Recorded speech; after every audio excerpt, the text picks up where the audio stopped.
cup দেন চিনি খামছো লাগে না তুই জানেন চিনি ছাড়া তো আমি চা খাই জানেন না তার তো ঠিকই আছে কত লিখতে দোকানদার তাহলে এই দিনে আপনার কাছে যে আমি চা খাই হ্যাঁ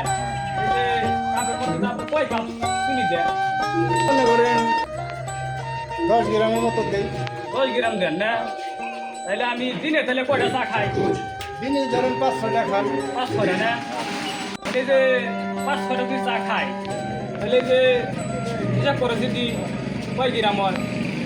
গ্রাম করে তাহলে 50 গ্রাম 50 গ্রাম তাহলে 5 কাপে দিনে 5 কাপে হলো 50 গ্রাম 10 গ্রাম দেবো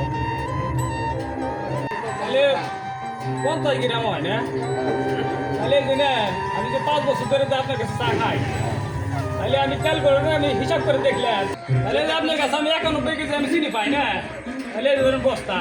তাহলে আমার চিনি দেন তাহলে আমার তেল চুপ দেন 91 কেজি চিনি বা আমার কাছে এটা একটা কথার কথা কয় না পাগল আচ্ছা তাহলে আমি একজন মানুষ জানি এই মতবারে আসেন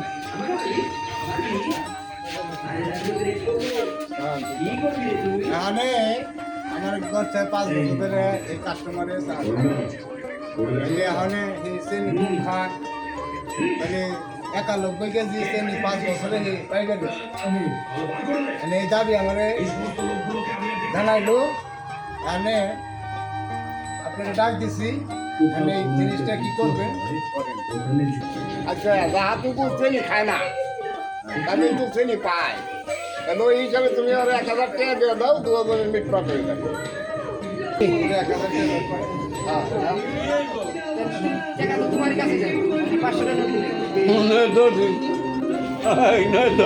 তাহলে ঋণ শেষ এই যে ধরেন এই যে তাহলে হয়েছে হ্যাঁ 1000 টাকা পেছনের বাবুতে আমি দিয়ে দিলাম আসো তাহলে গেলাম তাহলে আপনি খুশি আছেন তো আমি খুশি আসো তাহলে এটা দাবি রায় নাই তো নাকি না না দাবি আসো তাহলে গেলাম তাহলে আলা 2 নম্বরে দোকানদারি করে আজকে চেনির বাবুতে টাকা দিন না আমার 1000 টাকা জরিমানা